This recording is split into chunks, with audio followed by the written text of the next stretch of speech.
हाँ जी, नमस्कार दोस्तों। कंप्यूटर की क्लास में आप सभी का बहुत बहुत स्वागत है। मैं हूं विनोद सिंह मीना। तो आज की क्लास में दोस्तों हम चर्चा करेंगे एक्सेल के फंक्शनों के बारे में। पिछली क्लासों में हमने जाना था कि एक्सेल में कौन कितनी रो कॉलम होती हैं, उनको कैसे यूज में लिया जाता है, कैसे रो इंसर्ट की जाती है, कैसे कॉलम इंसर्ट किया जाता है, कैसे उनको डिलीट किया जाता है, किस प्रकार से उनमें डेटा एंट्री की जाती है, डेटा को किस प्रकार से एडिट किया जाता है। इन सब के बारे में हमने चर्चा की थी पिछली क्लासों में। आज की क्लास में हम देखने वाले हैं कि एक्सेल में जो अलग अलग फंक्शंस यूज में लिए जाते हैं, कुछ कुछ फॉर्मूले, जिसमें हमने देखा था कि कोई भी एक्सेल का यदि हम फॉर्मूला यूज करते हैं तो उसकी शुरुआत किससे करते हैं, इक्वल टू से करते हैं। तो उनके डिफरेंट टाइप्स के बारे में हम चर्चा करने वाले हैं। तो चलिए शुरू करते हैं क्लास को। देखिए, टाइप्स ऑफ फंक्शन, फंक्शन के प्रकार कितने हैं। तो नंबर 1 है आपके मैथमेटिकल फंक्शंस, यानी जिनमें आपको जोड़ना, गुणा करना, भाग देना, इन सब के बारे में सीखना है। स्टैटिस्टिकल फंक्शंस यानी सांख्यिकी, जिसमें आपका आता है मैक्सिमम, मिनिमम, एवरेज, इस टाइप के फंक्शन। टेक्स्ट फंक्शन, जिनमें हम अलग अलग जो स्ट्रिंग्स होती हैं, हमारी टेक्स्ट होते हैं, उनको अलग करना, उनमें से कुछ अक्षरों को अलग करना या आपस में उनको मिलाना। Date and time function, logical function, यानी जो हमें रिजल्ट देंगे ट्रू एंड फॉल्स के अंतर्गत। डेट एंड टाइम में सिंपल डेट मिलेगी या टाइम मिलेगा, आवर, मिनट, इन सब से रिलेटेड होगा। और लुकअप फंक्शन ये होता है डेटा को सर्च करने से रिलेटेड कुछ फंक्शंस होते हैं। तो ये हमारी कुछ कैटेगरी बनाई गई है अलग अलग प्रकार की। सामान्यतः यूज होने वाली ये होती हैं, इसके अलावा और भी बहुत सारी कैटेगरीज है, लेकिन हमारे जो यूज में आने वाली ज़्यादातर फंक्शन है वो इन्हीं के अंदर आपको कैटेगराइज किए गए हैं। तो देखते हैं कुछ इंपॉर्टेंट और कुछ महत्वपूर्ण पूछे जाने वाले फंक्शनों के बारे में।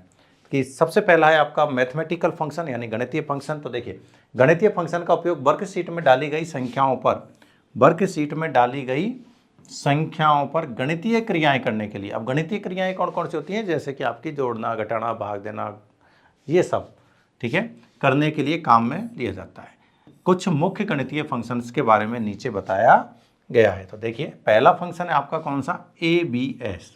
अब ABS की यदि हम बात करें दोस्तों, तो ABS होता है एब्सोल्यूट फंक्शन। कौन सा, एब्सोल्यूट। एब्सोल्यूट का मतलब होता है रियल नंबर, वास्तविक नंबर, किसी संख्या का वास्तविक या धनात्मक रूप प्रदर्शित करता है। दूसरे शब्दों में यह किसी ऋणात्मक संख्या को धनात्मक रूप में बताता है। यानी देखो, दो तरीके से समझ सकते हो। पहला तो सिंपल शब्द में बोले एब्सोल्यूट वैल्यू के लिए। एब्सोल्यूट वैल्यू क्या होती है सर, किसी भी संख्या का वास्तविक मान, काल्पनिक नहीं, वास्तविक, रियल वैल्यू के लिए हम यूज में करते हैं। अब रियल वैल्यू क्या होती है, तो हम ये कहेंगे पॉजिटिव वैल्यू, उसके पीछे कोई भी सिंबल नहीं होगा। जैसे यहाँ पर देखो एक एग्जांपल दिया गया है, इक्वल टू, क्योंकि आपको पता है फॉर्मूले की शुरुआत किससे करते हैं हम, इक्वल टू से करते हैं। उसके बाद फॉर्मूले का नाम आ जाता है, नाम है यहाँ पर ABS। उसके बाद वो वैल्यू आएगी ब्रैकेट में, जिसके ऊपर हम ऑपरेशन करने जा रहे हैं, कोई भी क्रिया प्रतिक्रिया करने जा रहे हैं। तो यहाँ पर वैल्यू क्या दी गई है, -13.4।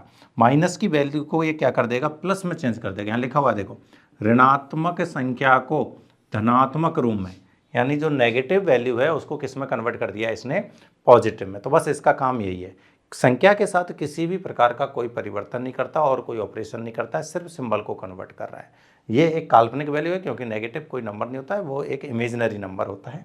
तो उसको इसने क्या किस में कन्वर्ट कर दिया, रियल वैल्यू में कन्वर्ट कर दिया, माइनस को प्लस में कन्वर्ट कर दिया। इतना सा आपको याद रखना है। नेक्स्ट फंक्शन देखते हैं। अगला फंक्शन है आपका इंटीजर। क्या है, इंटीजर। अब देखिए, आपके पास में एक तो होती है डेसिमल वैल्यू और एक होती है इंटीजर वैल्यू। यानी जो पॉइंट से पहले की वैल्यू होती है उसे हम बोलते हैं इंटीजर वैल्यू, पॉइंट के बाद वाली डेसिमल वैल्यू, ऐसे याद रखेंगे। वही सेम इमेजिनरी वैल्यू आप बोल सकते हो। यहाँ दी गई संख्या को निकटतम पूर्णांक ठीक है के रूप में दर्शाता है। अब जैसे यहाँ पर देखो, वही वापस फॉर्मूले की शुरुआत किससे हुई है, इक्वल टू से। फॉर्मूले का नाम दिया है INT। क्या है, INT, और फिर वैल्यू दी गई है ब्रैकेट के अंदर। ठीक, सही पैटर्न आपका हमेशा हर फॉर्मूले में काम आने वाला पैटर्न है। अब देखिए, इसकी जो पॉइंट से पहले वाली वैल्यू है ये पूर्णांक है, इंटीजर वैल्यू हो गई है, ठीक है। ये पूर्णांक नहीं है, डेसिमल वैल्यू लेंगे इसको। तो यहाँ पर देखो 8 जो है हमारा, यही हमारा क्या हो गया, रिजल्ट हो गया। यानी पॉइंट से पहले, ऐसे याद रखें, दशमलव से पहले की जो संख्या होती है वही हमारी इंटीजर संख्या होती है। तो इसी को हम इसका रिजल्ट देंगे। कोई भी एग्जांपल आप ले सकते हो कि इक्वल टू INT, यहाँ पर मैंने ले लिया, मान लीजिए 11.25। तो अब इसका जो आंसर होगा वो क्या होगा, पॉइंट से पहले वाली संख्या, इंटीजर संख्या। तो ये आंसर हो गया आपका 11। तो ऐसे कोई भी संख्या हो, पॉइंट से पहले वाली हमारी इंटीजर वैल्यू देगा। नेक्स्ट फंक्शन देखते हैं, मोड। क्या है अगला फंक्शन का नाम? मोड। तो मोड फंक्शन होता है जब हम किसी संख्या में भाग देते हैं, डिवाइड करते हैं किसी संख्या को किसी दूसरी संख्या से, तो उसमें कोई रिमाइंडर क्या बच रहा है, शेषफल क्या बच रहा है, वो ही हमारा रिजल्ट देता है कौन? Mode function. इस फंक्शन के द्वारा आर्ग्यूमेंट 1 में आर्ग्यूमेंट 2 का भाग देने पर शेषफल यानी रिमाइंडर प्राप्त होता है। जैसे यहाँ पर देखिए इक्वल टू लिया, मोड फंक्शन का नाम लिया, उसके बाद वैल्यू ली दो, आर्ग्यूमेंट 1 आर्ग्यूमेंट 2 यानी एक वैल्यू और ये दूसरी वैल्यू। अब इसका मतलब हो गया 13 में 3 का भाग दिया, 13 में 3 का भाग दिया, 13 में 3 का भाग दिया। तो अब यहाँ पर शेषफल जो बचेगा वही हमारा रिजल्ट होगा। तो शेषफल कितना बच रहा है दोस्तों? 1। शेषफल क्या बच गया? 1, क्योंकि 3 चौके 12, डिवाइड कितनी बार हो रहा है? 4 टाइम, 4 बार, और रिमाइंडर कितना से बच रहा है? 1। तो इसका आंसर हो गया 1। तो किसी भी संख्या में किसी दूसरी संख्या का भाग देने पर शेषफल जो बचेगा वही हमारे कौन से फंक्शन का रिजल्ट होगा? मोड फंक्शन का रिजल्ट होगा। नेक्स्ट देखते हैं सम। सम नाम से पता चलता है समेशन यानी जोड़ने के लिए। जो भी संख्याएं दी गई हैं उनका क्या करेगा? सम करेगा, उनका टोटल करने के लिए इसका यूज लिया जाएगा। यह दी गई सभी संख्याओं का जोड़ यानी एडिशन प्रदर्शित करता है। Equal to some. अब दी गई संख्याएं देखो 4 है, 5 है, 13 है और 3 है। तो इन सब का आप ऐड कर दीजिए, सबको जोड़ दीजिए, तो आंसर क्या मिलेगा आपको? 25। यही रिजल्ट होगा। कोई भी संख्याएं हो सकती हैं, उन सभी संख्याओं को जो भी इस ब्रैकेट के अंदर आएंगी, ठीक है, उन सभी संख्याओं को क्या करेगा? ये जोड़ेगा, ऐड करेगा। नेक्स्ट देखेंगे SQRT। तो SQRT को यदि मैं फुल फॉर्म की तरह बोलूं तो SQ का मतलब होता है स्क्वायर। क्या होता है? स्क्वायर। और RT का मतलब होता है रूट। तो यानी हम कहेंगे स्क्वायर रूट। स्क्वायर रूट का मतलब हो गया आपका वर्गमूल। वर्गमूल के लिए तो देखो यह दी गई धनात्मक संख्या का वर्गमूल निकालता है। दी गई धनात्मक संख्या का वर्गमूल निकालता है। किसी भी ऋणात्मक संख्या का वर्गमूल संभव नहीं होता है, क्योंकि उसके लिए आयोटा की रिक्वायरमेंट होती है। वो एक इमेजिनरी संख्या हो सकती है। इक्वल टू SQRT फंक्शन का नाम, संख्या है 49 और 49 का स्क्वायर रूट यानी वर्गमूल कितना होगा आपका? 7।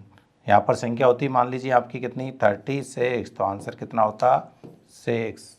ठीक है। यहाँ पर संख्या होती 81, तो संख्या रिजल्ट क्या होता? 9, क्योंकि 36 का स्क्वायर रूट 6 होता है, 81 का 9 होता है। ऐसे आप कोई भी संख्या कोई भी नंबर ले सकते हैं।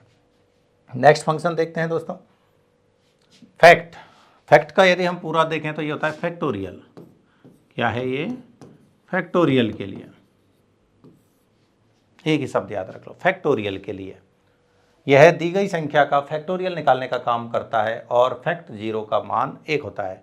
एक आपको विशेष ध्यान रखना है कि 0 का जो फैक्टोरियल होता है वो कितना होता है? 1 होता है। अब यहाँ पर जैसे संख्या दी है देखो, इक्वल टू फैक्ट 5। तो इसको कैसे सॉल्व करेंगे? 5 का फैक्टोरियल निकालने के लिए 5 × 4 × 3 × 2 × 1 तक ही करना है, 0 तक नहीं करना है। 0 से गुणा करवाओगे तो 0 हो जाएगा, और फैक्टोरियल 0 ऑलरेडी यहाँ पर हमें दिया हुआ है वैसे 1। आपको जो भी है यहाँ संख्या जो दी गई है उसको कहाँ तक मल्टीप्लाई कर दोगे आप? 1 तक। तो इसको आप सॉल्व करोगे तो आपको रिजल्ट क्या मिल जाएगा? 120। 5 चौके 20 या 60 दूना 120। तो किसी भी संख्या का किसी भी नंबर का फैक्टोरियल यदि आपको ज्ञात करना है, एक्सेल के अंतर्गत निकालना है, किसी सीट में इंसर्ट करना है, तो फैक्ट नाम का फंक्शन आप यूज करेंगे। Next power. तो पावर क्या हो गया आपका? घातांक,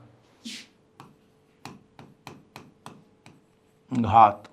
ठीक है। यह आर्गुमेंट 1 पर आर्गुमेंट 2 की घात पावर की गणना करता है। आर्गुमेंट बोल सकते हैं या संख्या बोल सकते हैं, नंबर बोल सकते हैं, कि किसी एक नंबर पर दूसरे की जो है वो उसकी घात कहलाएगी। जैसे एग्जांपल के तौर पर देखेंगे यहाँ पर इक्वल टू पावर, ये 2 है, ये 5 है।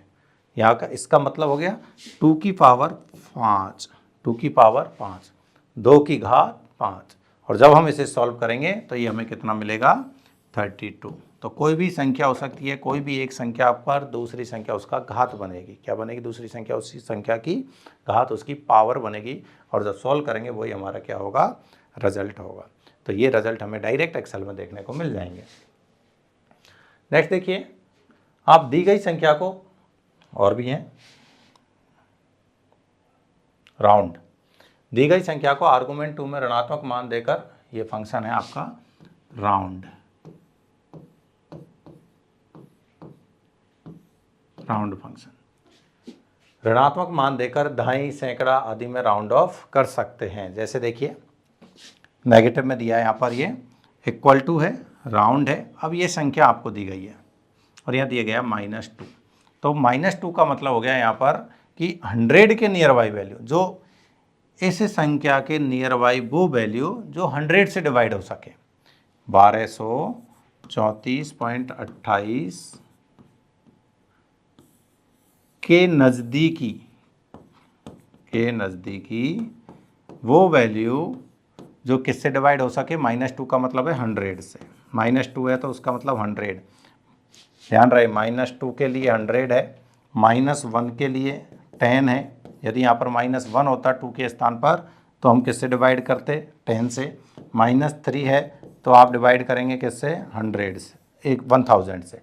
यानी ये बोल रहा है इकाई, दहाई, सैकड़ा और हज़ार, इस टाइप से राउंड ऑफ कर सकते हैं।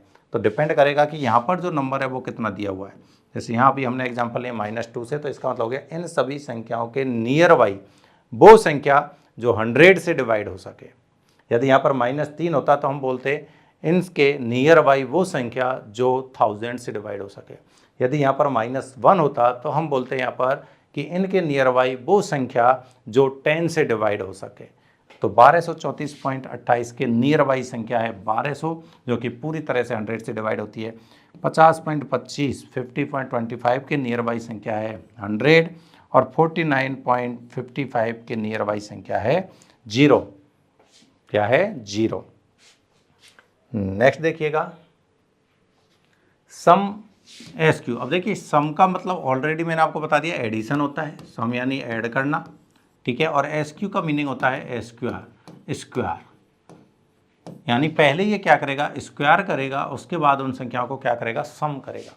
जो भी आर्ग्यूमेंट, जो भी नंबर्स इस फंक्शन में यूज लिए जाएंगे उनका पहले स्क्वायर किया जाएगा। क्या किया जाएगा, स्क्वायर, और उसके बाद उस स्क्वायर का क्या किया जाएगा, सम, एडिशन किया जाएगा। देखिए यह आर्गूमेंट 1 और आर्गूमेंट 2 का वर्ग करके सम करता है, वर्ग करके सम करता है। यहाँ पर देखिए फंक्शन इक्वल टू से शुरू किया, फंक्शन का नाम दिया, ये आर्गूमेंट 1, ये आर्गूमेंट 2, मतलब नंबर 1 नंबर 2 एक संख्या और ये दूसरी संख्या। पहले 2 का स्क्वायर करेगा और ये 5 का स्क्वायर करेगा, फिर इन दोनों को सम कर देगा। तो ये हमें कितना प्राप्त होगा, 2 2 4 एंड 5 का स्क्वायर 25। तो रिजल्ट हमें मिलेगा 29। ये रहा देखिए। तो पहले जो दिए गए नंबर्स हैं, दी गई संख्याएं हैं, उनका आप स्क्वायर करेंगे, उसके बाद उनका सम कर देंगे, वही आपका रिजल्ट होगा। नेक्स्ट देखिएगा स्टैटिस्टिकल फंक्शंस, यानी सांख्यिकी फंक्शन आपके सामने है। एक्सेल में 70 से अधिक सांख्यिकी फंक्शनों का समावेश है, यानी बहुत सारे फंक्शन है, लेकिन हमारे रेगुलर में यूज होने वाले, हमारे एग्जामों में पूछे जाने वाले, हम ज़्यादातर उन्हीं को यहाँ पर टच करेंगे। सारे फंक्शन को बताना यहाँ संभव नहीं है, अतः यहाँ पर सिर्फ कुछ प्रमुख फंक्शन ही बताए जा रहे हैं। तो देखते हैं पहला फंक्शन कौन सा बताया गया है आपके लिए। पहला है मैक्स। तो मैक्स का मतलब हो गया मैक्सिमम, मैक्सिमम कि आपको बहुत सारे नंबर्स दिए गए हैं, उन नंबर्स में से आपको ये फंक्शन वो नंबर निकाल के देगा जो सबसे बड़ा है। मान लीजिए मेरे पास 50 नंबर हैं, सबकी वैल्यू अलग अलग है, तो उन 50 नंबरों में से सबसे बड़ी वैल्यू वाला नंबर कौन सा है, वही मेरा रिजल्ट यहाँ पर होगा। यह संख्याओं की सूची में सर्वाधिक बड़ी संख्या को फाइंड आउट करता है, यह बताता है। इक्वल टू मैक्सिमम, ये देखो यहाँ पर बहुत सारी संख्याएं आपको दी गई हैं। अब इनमें से सबसे बड़ी वैल्यू किसकी है, तो वो है आपकी 25 की, इसलिए यहाँ पर रिजल्ट हो गया 25। मैक्सिमम वैल्यू किसके लिए दिया गया है, ये मैक्सिमम वैल्यू के लिए। यह संख्याओं की सूची में से न्यूनतम संख्या बताता है, कहाँ है, मिन यानी मिनिमम, मिनिमम वही सेम नंबर दिए गए हैं। अब इनमें से सबसे छोटी संख्या कौन सी है, 1, तो सबसे छोटी संख्या ही हमारा क्या होगी, रिजल्ट होगी। क्लियर है, ये भी एकदम सिंपल। सबसे बड़ी वैल्यू के लिए मैक्स, सबसे छोटी वैल्यू के लिए मिनिमम, मैक्सिमम नंबर और मिनिमम नंबर। नेक्स्ट देखिएगा एवरेज। एवरेज मीन्स औसत, ठीक है। बहुत कुछ भी नंबर्स हमें दिए गए हैं, उनके एवरेज काउंट करना है आपको। यह संख्याओं का औसत निकालने के लिए काम में लिया जाता है। यहाँ पर देखिए बहुत सारे नंबर्स दिए गए हैं इक्वल टू एवरेज 51, 20, 25, 29 एंड 15। तो इनका जब हम एवरेज निकालेंगे तो वो क्या होगा 28। कैसे निकालेंगे? तो सम ऑफ नंबर्स 21 है, 51 है।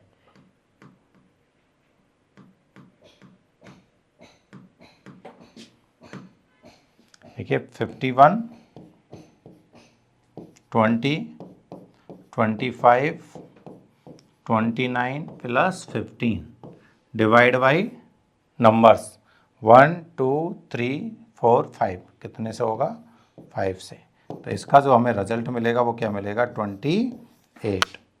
पहले दी गई संख्याओं का सम करेंगे, टोटल करेंगे, फिर नंबर ऑफ संख्याएं कितनी संख्याएं उसके नंबर का हम भाग दे देंगे तो वो होगा हमारा एवरेज। नेक्स्ट एवरेज ए। अब देखो बोझ सिर्फ क्या कर रहा था, संख्याओं का सम कर रहा था। अब मान लीजिए कि सर संख्याओं के साथ हमें कोई अल्फ़ाबेट दे दिया जाए, अल्फ़ाबेटिकल वैल्यू दे दी जाए, तो उस केस में क्या करेंगे? तो हम उसको भी एक नंबर के तौर पर काउंट करेंगे।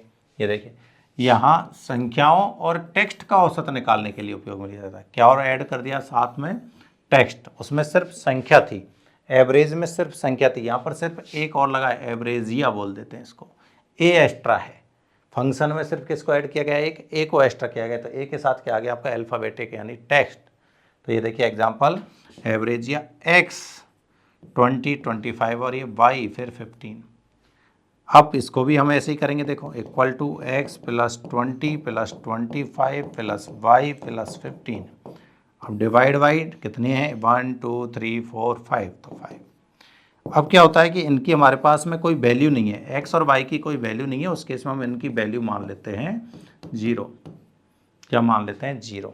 तो ये यानी एक नंबर के तौर पर एक्स और वाई को कंसीडर कर रहा है, तभी हम डिवाइड कर रहे हैं कितने से 5 से। यदि ये कंसीडर नहीं करता, इसको इंक्लूड नहीं करता, तो यहाँ डिवाइड करते 3 से।